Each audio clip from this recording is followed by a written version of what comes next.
બોલો ભાનુભાઈ, જય ભીમ. નમો બુધાય જય ભીમ. કેમ છો વાળા નમો સાહેબ? બુધાય, નમો બુધાય. બોલો બોલો ભાઈ. કેમ છે તબિયત પાણી?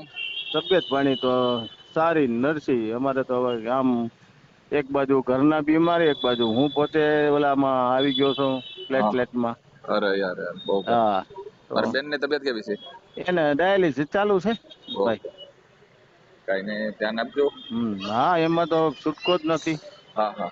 શું છે સાહેબ કયો? મેં ફોન એટલા માટે કર્યો હતો, હા, એક થોડી તમારી પાસેથી માહિતી લઉં છું અને બોલો સોરી ને. માફી ચાહું છું, પણ હું રેકોર્ડિંગ કરું છું. આ તમને કાંઈ પેલા કહું. વાંધો નહીં, કાંઈ વાંધો નહીં, બિંદાસ કરો ને. અ, સાહેબ અમે ત્યાં અમરેલી આવ્યા હતા, તમને ખબર હોય તો શૈક્ષણિક હબની વાત લઈને હું ને જે સાહેબ ને નવચેતનભાઈ ને બધા આપણે અમરેલી વાડીમાં હાજી હાજી, સાચું. તમે લોકોએ બોલાવ્યા હા, ત્યારે. અમે બોલાવ્યા હતા રાતના. હા હા, જાળિયાથી મીટિંગ લઈને ડાયરેક્ટ હા, ત્યાં આવ્યા હતા. જાળિયાથી તમે આવ્યા હતા 10 સાડા 10, પછી ઓકે ઓકે આપણે ઓકે ઓકે મીટિંગ કરી. ઓકે સાહેબ, એમાં જે સાહેબ પ્રવચન કદાચ આપ્યું હોય કાંઈ, પછી હા, મેં આપ્યું હોય, તો અમે એમાં શું વાત તમને કરી હતી તમારા લોકોની વચ્ચે, કઈ બાબતની ચર્ચા? રાજુલા ખાતે અનુસૂચિત જાતિના શૈક્ષણિક હબ બનાવવા માટે હા સૌએ સાથે રહીને હા. સહકાર આપી અને શૈક્ષણિક હબ બનાવવાનો છે.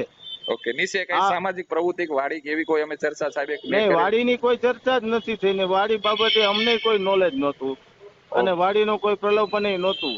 ઓકે, સારું. હવે બીજું સાહેબ, તમે લોકો અહીંયા એવું અમને લગભગ મને ખ્યાલ છે ત્યાં એવું વચન આપ્યું હતું કે જો હા, આ સમાજની અંદર આ જે પહેલી વાર આ વસ્તુનું નિર્માણ થતું હોય, હાજી. તો તમે એક વસ્તુ અમને બોલ્યા હતી, મને યાદ છે કે હમ ભનુભાઈ એટલે તમે જે સાહેબ ને અમને બેયને બોલ્યા હતા કે હમ જો મોટા શહેરની અંદર કરો હમ તો સારી બાબત કહેવાય. આ બાજુ તમે હમ આવું બોલ્યા હતા. પછી હા હા સાહેબે તમને એવું સમજાવ્યું કે આપણો હા વિસ્તાર જે છે અમરેલીનો, જે હા, કાંઠા વિસ્તાર ખૂબ પછાત છે, તો પેલા આપણે ત્યાં શરૂઆત કરી, રાજુલા પછી જાફરાબાદ હતી 50 આવું સાહેબ બોલ્યા હતા તાલુકો. ને, આવું સાહેબ હા. બોલ્યા હતા. અને તમે લોકો હમ એવું કીધું હતું કે જો અમરેલી બાજુ અહીં નજીકમાં ક્યાંય આપણે 4-5 કિલોમીટરમાં જગ્યા લઈને આવું પણ કઈ કરીએ, હા તો સાહેબ હા અમે આવું બોલ્યા હતા લગભગ તમે હા બોલ્યા હતા ને.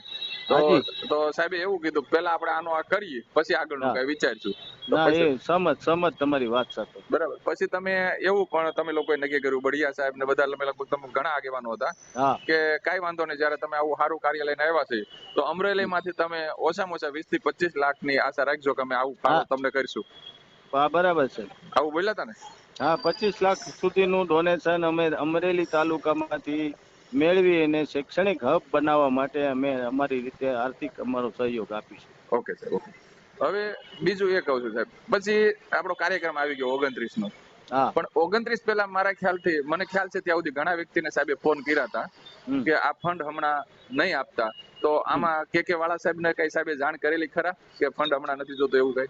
હા, એમની હયાતીમાં ફોન આવેલો કે ભાઈ તમે જે કઈ તમારું તાલુકાનું ફંડ ઉઘરાવો ને હમ. એ ફંડ તમે જો લીધું હોય, મેં કીધું ભાઈ લીધુંમાં તો અમે લગભગ મોટા ભાગના વાત કરી તો ઘણા એ અમને ચેક આપી દીધા હતા હા અને કઈક રોકડ રકમ આવી હતી. રોકડ રકમ એ જે તે સમયે આપણે 29 તારીખે આપણે ઉદઘાટન કર્યું હા ભૂમિપૂજનનું, હા એમાં અમે રોકડ રકમ આપી અને બાકીની રકમ ના ચેકો અમારી વાડીના મહેતાજી ખેતરિયાભાઈ હા એની પાસે જમા કરાવવા માટે અમે બધાને મેસેજ આપેલો અને ઓકે પોતે પોતપોતાની યથાશક્તિ પ્રમાણેના ચેક લઈ હા અને અમારા ખેતરિયાભાઈ પાસે જમા કરાવતા હતા.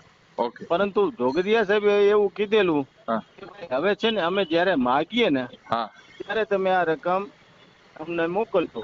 હા અને આ રકમ અત્યારે તમારી પાસે અથવા જેમના લીધે મેં કીધું ભાઈ જો અમારી પાસે, હું તો મેં કીધું હાથમાં 1 રૂપિયો રાખતો નથી, હા પણ વાડીના મહેતાજી છે એ વહીવટ કરે છે હા અને લોકો ઉઘરાણી કરે છે કે ઓલા ચેક આપી દીધા કે નહીં, એટલે કીધું ના હમણાં આપ્યા નથી. હા જોગદિયા સાહેબ તરફથી ના આવી છે કે જયારે જરૂર પડે ત્યારે તમને આપશું.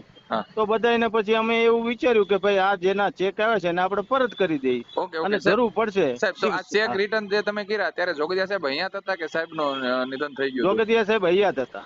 ઓકે, તો એમાં શું છે, કાલે મારે એક વાત થઈ નવચેતનભાઈ જોડે, એ એવું હા કહે છે કે આ ચેક હું પોતે જ જોગદિયા સાહેબ એક્સપાયર થયા પછી કે તમે આવું ફેલાવ્યું એટલે અમે રિટર્ન કરવા ગયા. આ વાત સાચી છે ના સાહેબ? ના, એને રિટર્ન કર્યા જ નથી, રિટર્ન અમે કર્યા છે. ઓકે, તો આ ચેક રિટર્ન કરવા તમે જ ગયા છો એ ફાઇનલ? અને જે નહીં, અમે ગયા નથી, પણ અમે ખેતરીયાભાઈ ને કીધું હતું હા કે ભાઈ તમે આ જે ચેક આવ્યા છે ને એ હા ચેક જેતાના છે એને પરત આપી દો. ઓકે ઓકે, તો અને ટૂંકમાં એક જ વ્યક્તિને જવાબદારી હોપી હતી, એમાં કોઈને ચેક કે વાળાને ન મળે, હા. જયંતિભાઈ ને ન મળે, ધીરુભાઈ ને ન મળે, નવચેતનભાઈ ને ન મળે. ઓકે તો ટૂંકમાં બરાબર. શેખ જે સાહેબ હતા અહીંયા ત્યારે જ પૈસા રિટર્ન થઈ હા, ગયા ત્યારે છે. જ પૈસા પાછા આપી તો દીધા. જે સાહેબે તમને ના પાડી તો એનું કાંઈક કારણ ચોક્કસ છે એ તો તમને ખબર પડી હશે ને? હા, એ કઈક સમાજવાડી હારે ગોઠવાણી છે એમાં કઈક કેતા હતા. ઓકે કઈ વાંધો નહીં. તો સાહેબ હા. આ બાબતને લઈને અત્યારે થોડીક ઘણા સમયથી મગજમારી હાલતી હતી, પણ મારે ના છૂટ ગયા. તમને કહી દઉં કે મારે આવું કરવું ના જોઈએ, પણ ના હા. છૂટ ગયા મને મજબૂર કર્યો કે સમાજની ક્યાંક ખોટી દિશા થાય અને સમાજ આપણે હાલ અટવાતો હતો ભાઈ શૈક્ષણિક હબનું શું થયું, શૈક્ષણિક હબનું શું થયું. એટલે થોડા મેં ટ્રસ્ટીઓ સાથે પૂછપરછ કરી. ઓલો ગેટ બન્યો છે અત્યારે ત્યાં, અને હા. ગેટનો ફોટો એક વાયરલ થયો ને એક વિડીયો વાયરલ થયો કે નમાલા આગેવાનોના ગાલ પર તમાશો, કે અહીંયા હા. શૈક્ષણિક હબ જ બને છે. એટલે મેં વાળા સાહેબને ફોન કર્યો અને વાળા સાહેબને અભિનંદન આપ્યા કે અમે જે લોકો પાસે ગયા હતા એના અમે પૈસાનું ફરીથી કહીએ જો અહીંયા શૈક્ષણિક હબ જ બનતો હોય. પણ સાહેબ આ વાડીની ચર્ચા હાલત ની છે, વાડી બનશે તો એને પણ હા પાડી. મેં કીધું અમને લેખિતમાં આપો કે વાડી ન બને, તો કે એ હું ન કહી શકું. મેં મુસળિયા સાહેબને કીધું તો મુસળિયા સાહેબે એમ જ કીધું કે નહીં ભાઈ વાડીનો તમને શું વાંધો છે, કે અમે પેલા 7 લાખ રૂપિયા ખર્ચેલા છે કે એટલે વાડી તો સમાજની બનશે જ.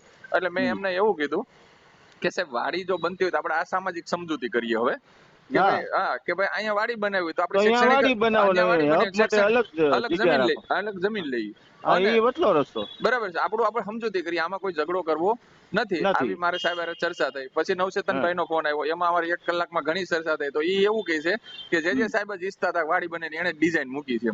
તો મેં કીધું એ વસ્તુ અલગ છે. જે સાહેબે જે ડિઝાઇન મૂકી એમાં કાંઈ પણ પ્રોબ્લેમ છે. જે સાહેબે બધાને પૈસા ના પાડી છે તો કંઈક તો રંધાઈ રહ્યું છે નક્કી છે. જે સાહેબને તમે કોઈ પણ બાબતમાં શું કર્યું અમને કાંઈ ખબર નથી. અમને જે સાહેબે ક્યાંય કીધું નથી કે ભાઈ નીચે વાડી બનવાની છે. આ વસ્તુ સત્ય ને બરાબર. સમાજમાં. એટલે મેં એને એવું કીધું તો તમે સમાજને ભેગી કરો. મેં કીધું કે અમે ટ્રસ્ટીઓ બધાને કહીએ, બરાબર. તો અમે કીધું અમે સમાજને ભેગી કરીએ. ટ્રસ્ટી કે એમ નહીં, સમાજ કે એમ નક્કી થાય કે જો સમાજને કીધું હોય કે ભાઈ વાડી બનાવવાની છે તો મને કઈ વાંધો નથી. બાકી સમાજના લોકો અમને એવું જ કહે છે કે ભાઈ રાજુલામાં વાડી બને તો અમારે કઈ બગસરા તાલુકા, ધારી તાલુકો કે અમરેલી તાલુકો, એ તો અમારા માટે કોઈ જે તે તાલુકા વાળાને કોઈ કામની નથી વાડી. બરાબર છે. હા, શૈક્ષણિક હબ બને તો આખા ગુજરાતના વ્યક્તિઓને કામનું છે. અરે ગુજરાત ને આઉટ ઓફ સ્ટેટ ના ગરીબ માણસો પણ આવી શકે અહીંયા. તો એ ભાઈ એવું કહે છે કે શૈક્ષણિક હબની વ્યાખ્યા એવું કહે છે કે 3 મહિના ટ્રેનિંગ આપવાની પછી 8 મહિના કે આપણે નીચે સામાજિક ભંડોળ માટે કે આપણે એ બધું ગોળ ગાપણું થાય. એ નો એમાં મિક્સ ન કરાય. હા, એટલે મેં કીધું એ વળી હું ભાઈ આપણે એટલે મેં કીધું શૈક્ષણિક હબની એ વ્યાખ્યા એવી છે કે 3 એનો મહિના ટ્રેનિંગ. અંગત મારી વાત સાંભળો, એ એનો અંગત વિચાર હોય પણ એ વિચાર સાથે સમાજ સમજ ન હોય. તો સાહેબ હવે 15 તારીખની આજુબાજુમાં કોઈ પણ જગ્યાએ આપણે મીટિંગ બોલાવી છે. તમે સામાજિક આગેવાનો બધાને તૈયારી રાખો, આપણે ભેગા થઈને કંઈક સમાજનો સારો નિર્ણય લઈએ. ચોક્કસ તમે ગોઠવો ગમે ત્યાં ઓકે આપણે કહેજો. ઓકે કઈ વાંધો નહીં. હાલો ભલે હાલો. જય ભીમ, નમો. નમો બુદ્ધાય.